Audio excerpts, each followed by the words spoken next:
बगल खुश।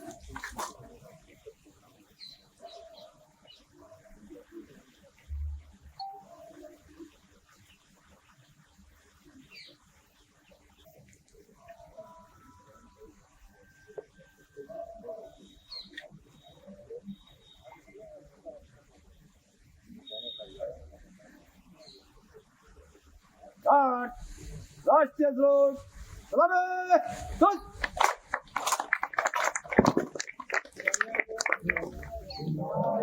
जय हे भारत भाग्य विधाता, पंजाब सिंध गुजरात मराठा द्राविड़ उत्कल बंगा, विंध्य हिमाचल यमुना गंगा, उच्चल जलधि तरंगा। तब शुभ नामे जागे, तब शुभ आशीष मांगे, गाए तब जय गाथा। जनगण मंगलदायक जय हे भारत भाग्य विधाता, जय हे जय हे जय हे जय जय जय जय हे। बगल खुश।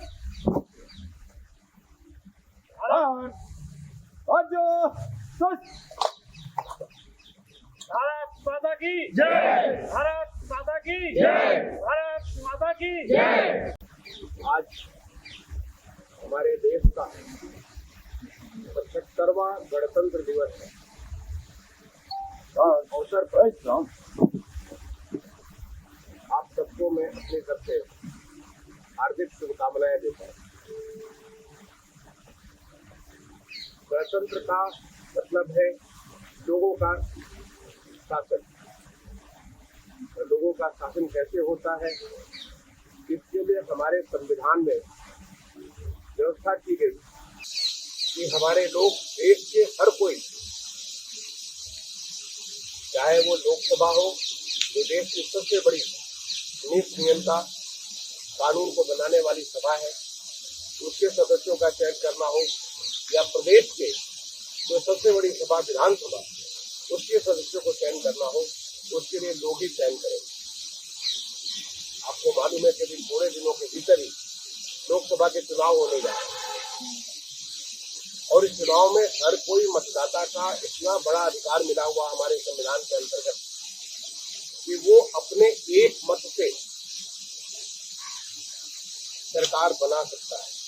अपने मन मुताबिक जो संसद सदस्य उनका चयन कर सकता है, ऐसे संसद सदस्यों का चयन कर सकता है जो उसके बच्चों के लिए अच्छी शिक्षा दे, जो उनके लिए, लोगों के लिए, अपने माँ बाप, अपने बच्चों, अपने लोगों के लिए अच्छा स्वास्थ्य दे, अच्छा शिक्षा इंफ्रास्ट्रक्चर दे, अच्छे से अच्छे रोजगार के साधन दे, चाहे वो कल कारखाने हो, व्यवसाय हो, सेवा संबंधी हो, हर कोई जो सबसे अच्छा करे और सबसे बड़ा चल करके ऐसे अवसर दे जिससे कि भगवान ने जो क्षमता हमें दी है उस क्षमता के मुताबिक हम अपने परिवार के लिए, अपने समाज के लिए, अपने देश के लिए बहुत कुछ कर सकते, अपने आप को साल रख सके, यानी हमारी जिंदगी बिल्कुल आसान कर दे।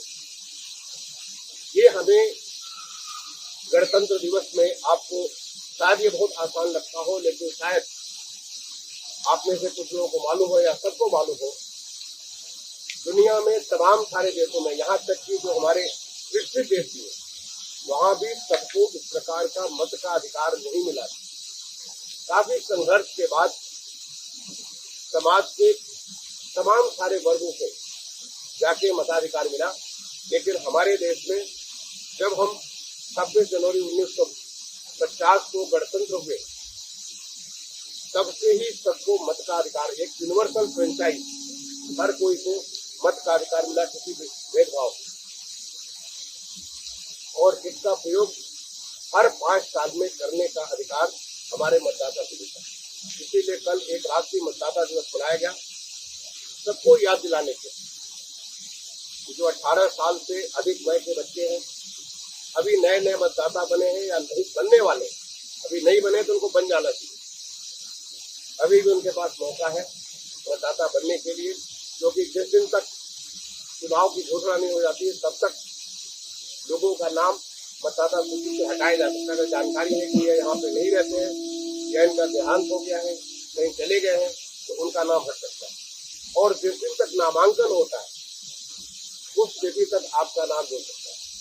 अभी सरकार ने इतना आसान कर दिया कि इसको ऑनलाइन आप फॉर्म भर करके अपने को मतदाता बना सकते हैं और अपने उस कितने बड़े अधिकार का प्रयोग कर सकते हैं। ये जनतंत्र होता है और ये प्रतीक है कि हमारा देश प्राचीन काल से, जब दुनिया में तमाम सारे देशों में अलग अलग किस्म की व्यवस्था हुआ करती थी, हमारा देश प्राचीन काल से जनतंत्र था, लोगों का राज्य था। अगर राजतंत्र भी था तो राजतंत्र भी जनतंत्र के तौर पे आपने भगवान राम की कहानी सुनी होगी। कैसे भगवान राम लोगों को उनकी भावनाओं को समझ करके, उनकी बातों को समझ करके कैसे वो निर्णय देते, ये हमारे जनतंत्र की ताकत है। और यही हमें 26 जनवरी से, जो आज हमारा 75वां गणतंत्र दिवस है, ये हमको याद दिलाया।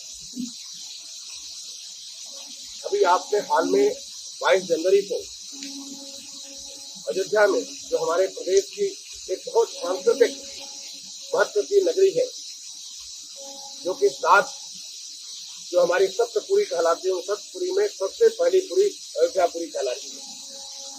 वहां पे भगवान राम के प्राण प्रतिष्ठा का आपने जरूर देखा होगा, दूरदर्शन पे देखा होगा या अन्य माध्यमों से देखा होगा, सोशल मीडिया से देखा होगा, अखबारों में पढ़ा होगा।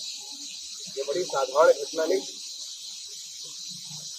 लगभग 500 साल के इंतजार के बाद, 500 साल के तमाम किस्म के संघर्ष के बाद भगवान राम अपने जो जन्मभूमि पर बना हुआ मंदिर है, भव्य मंदिर बना, उस मंदिर में स्थापित किया। और ये संघर्ष से नहीं बल्कि संकल्प से साबित किया। एक संकल्प हुआ और संकल्प जो स्थिति के रूप में परिवर्तित हुआ 22 जनवरी 2024 में। ये बताता है कि कैसे हम संकल्प से स्थिति हासिल कर सकते हैं।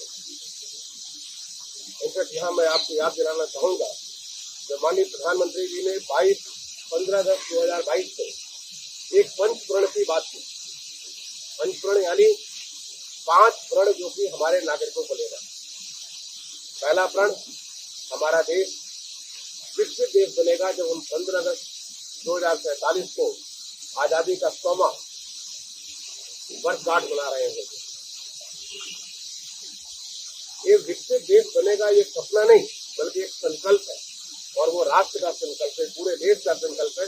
और जिस रास्ते पे हम बहुत तेजी से आगे से चल पड़े, आपको दिख रहा होगा कि कैसे हर क्षेत्र में, चाहे कृषि का क्षेत्र हो, चाहे उद्योग का क्षेत्र हो, इंफ्रास्ट्रक्चर का क्षेत्र हो, शिक्षा का क्षेत्र हो, स्वास्थ्य का क्षेत्र हो, हर जगह लोक कल्याण की ऐसी योजनाएं चल रही, इतना ज्यादा परिवर्तन हो रहा है कि ये बिल्कुल हर एक को पूरा विश्वास है।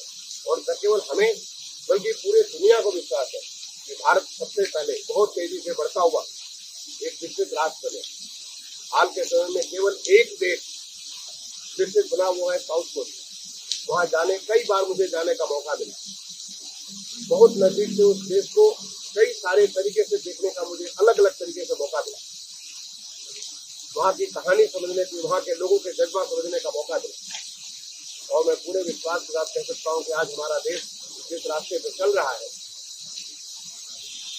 साउथ कोरिया की जो यात्रा की, हम उससे बहुत तेजी से यात्रा कर रहे हैं और ये देश हमारा विकसित राष्ट्र है।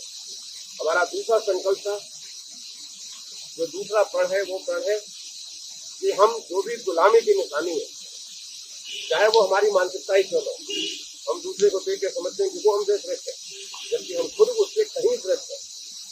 जिस देश में ऋषियों और संतों का देश, जहाँ पे हजारों साल पहले कितने सारे वेद पुराण शास्त्र बनाए गए, जहाँ पे हमारे विज्ञान और तमाम सारी चीजें, विज्ञान भी है, भाषा भी है, अंतरिक्ष भी है, समुद्र तल भी है, विमान शास्त्र महर्षि भारद्वाज ने लिखा, ऐसी ऐसी चीजें जो हजारों साल पहले जिसकी रचना की गई हो, इतनी सारी ताकत जिस देश में नहीं हो, वो देश कैसे कमजोर हो सकता है। केवल हमारे मन के अंदर एक गुलामी की मानसिकता जो भर गई, हमें लगने लगा कि हम श्रेष्ठ नहीं बल्कि हम कमतर हैं। ये कमतर की भावना से उठ करके जब हम जिस ऊपर उठेंगे, जिसको हाल के समय में कोविड की जो एक वैश्विक महामारी आई उसको देश में साबित किया। कैसे जहां पे दुनिया के अर्थव्यवस्थाएं चकनाचूर हो गई, दुनिया के स्वास्थ्य व्यवस्थाएं चकनाचूर हो गई, हमारा देश एक आत्मनिर्भर और विजयी होकर के बाहर निकले। न केवल हमने 200 करोड़ से ज्यादा लोगों को वैक्सीन दिया खुद अपनी बना करके, बल्कि दुनिया के तमाम सारे देशों को वैक्सीन अंदर पहुंचाया, तमाम सारे दुनिया के देशों को बहुत सारे सामान पहुंचाए। वो हमारा विजयी भारत है, वो हमारे ऋषियों मुनियों और संतों की भूमि है, जहाँ पे कितनी ताकत है जिसको हमने महसूस किया। इसलिए गुलामी की मानसिकता से मैं बाहर निकलना। तीसरा, हमें अपने खुद के धरोहर के ऊपर आत्मगौरव महसूस करना। जब तक हम अपने को ये महसूस नहीं करेंगे कि हम वो देश हैं जहाँ पे भगवान राम ने जन्म लिया, भगवान कृष्ण ने जन्म लिया, भगवान बुद्ध ने जन्म लिया, तमाम सारे संतों का ये देश है, जहाँ पे गंगा जमुना जैसी, कावेरी गोदावरी जैसी नदियां बहती, जहाँ का इतना बड़ा क्षेत्र समुद्र एक तरह से उसका पूरा का पूरा उसको हमेशा समुद्र से घिरा हुआ है, जहाँ के हाल पर हिमालय जैसा पर्वत है, वो देश जिसकी इतनी सारी उपजाऊ जमीन है, इतने सारे हमारे पास खनिज पदार्थ है, हम कैसे कमजोर हो सकते हैं? इस देश की धरोहर, इस देश की सांस्कृतिक धरोहर, इस देश की जो ताकत है हमारी शिल्प में, इस देश की जो ताकत है जो आज विश्वकर्मा श्रम सम्मान योजना या प्रधानमंत्री विश्वकर्मा योजना के माध्यम से पूरे दुनिया के सामने निकल करके बाहर आ रही है। इस देश की जो धरोहर है हमारी सांस्कृतिक, तमाम सारी ऐसी चीजें जिसको आज दुनिया बड़ी उत्सुकता के साथ देख रही है। कैसे भारत आगे बढ़ रहा है जब हम अपनी धरोहर को, अपनी चीजों को जब हम इज्जत करेंगे, तब शायद हम बहुत आगे बढ़ सकेंगे। ये हमारी अपनी खुद की धरोहर को सम्मान देने की बात। चौथा जो प्रण है वो एक सामूहिक मिलकर के सबको, एक इंक्लूसिव भारत जिसमें हर कोई मिलकर के कार्य करेगा।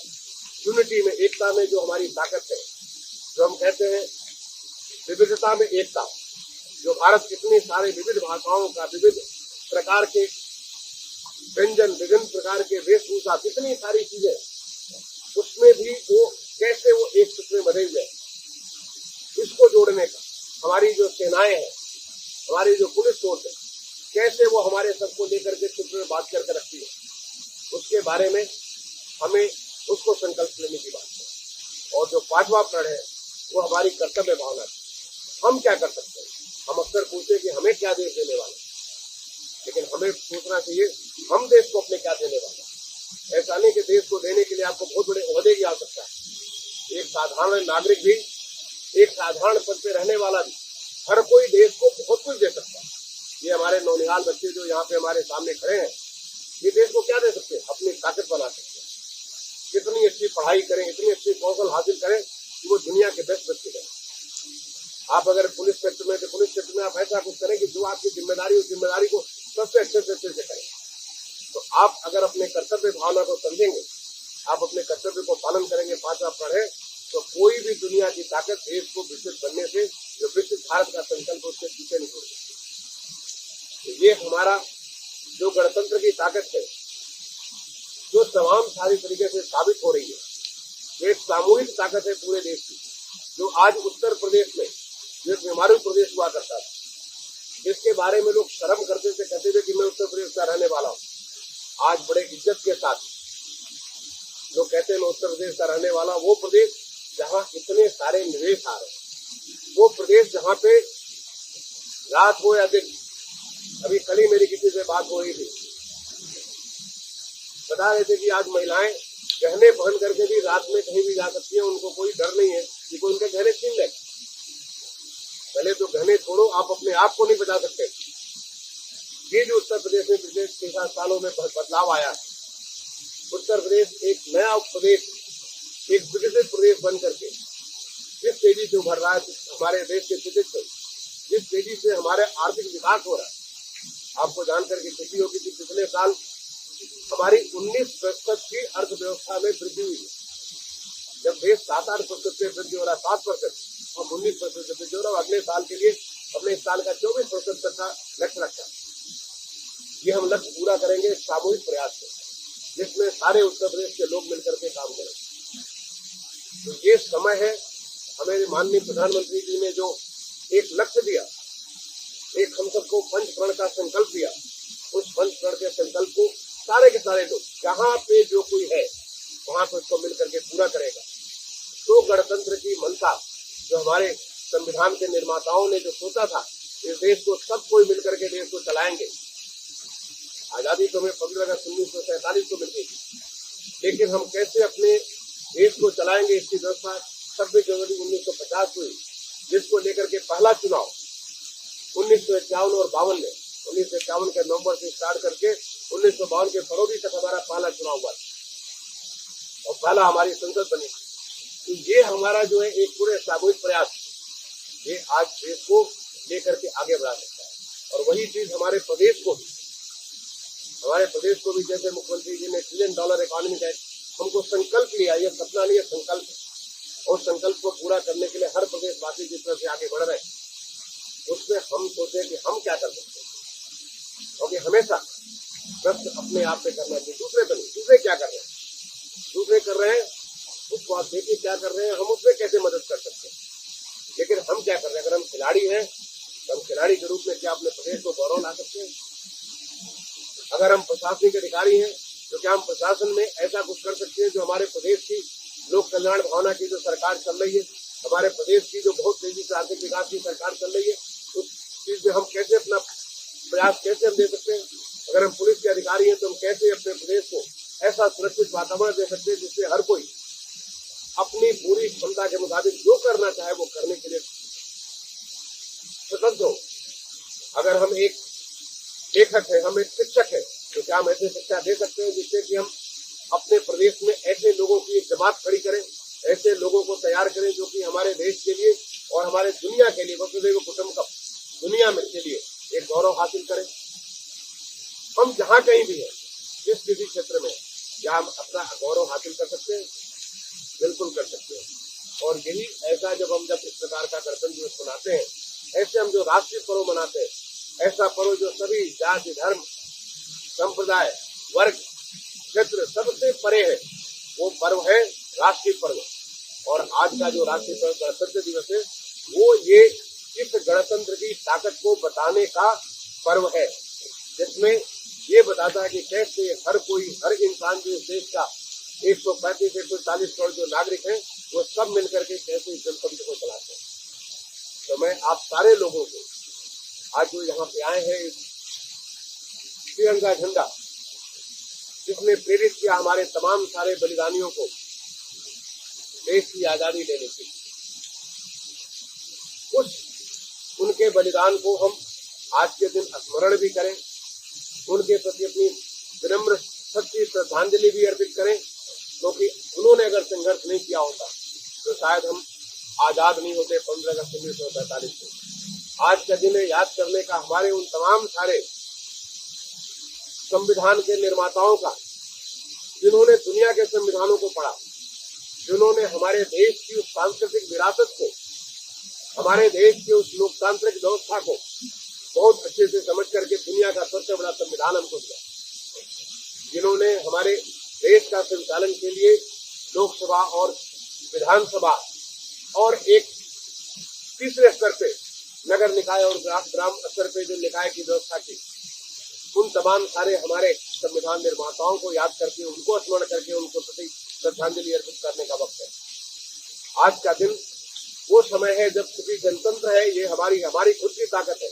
हम भारत के नागरिक इस संविधान को अंगीकार किए हैं और संवैधानिक व्यवस्था, कानून का राज्य बनाने के लिए हमने एक निर्णय लिया है। तो ये हमारी खुद की ताकत को समझने का दिन है। तो हम आज के दिन अपनी उस ताकत को समझें, और जो आने वाला चुनाव है, उस चुनाव में पिछले जो चुनाव हुआ था उसमें करीब 60% के आसपास वोटिंग हुई थी। मैंने कल संबोधन में रिक्वेस्ट किया, लोगों से अनुरोध किया कि इस बार हमारा लक्ष्य 80 पार करने का होना चाहिए, और ये तब संभव है जो कि हर कोई हमारे जो नए मतदाता बने और सब वोट भी डालें। हमारे सारे के सारे लोग न केवल वोट डालें बल्कि अपने स्वजन परिजन परिवार सबको प्रेरित करें कि वो जाकर के वोट डालें, ताकि अपने मन मुताबिक ऐसी सरकार बने जो सरकार उनके लिए सर्वोच्च व्यवस्था दे, उनके पंख पसारने के लिए, उनको दुनिया में सबसे ऊंची उड़ान उड़ने के लिए मौका दे। ऐसी सरकार का चयन करे जिससे कि आगे चल करके उनके बच्चों का भी भविष्य उज्जवल हो। हमारा देश का हर कोई, हमारे देश का जो पर्यावरण, हमारे देश की हर कोई व्यवस्था सर्वोच्च हो और हमें विकसित राष्ट्र बनने का जो संकल्प लिया गया है उस संकल्प को हमें पूरा करें। मैं आप सारे लोगों को अपने देश की 75वीं गणतंत्र दिवस की एक बार दोबारा बहुत बहुत शुभकामनाएं देता हूं और इसके साथ अपने वाणी को विराम देता हूं। धन्यवाद। जय हिंद, जय भारत।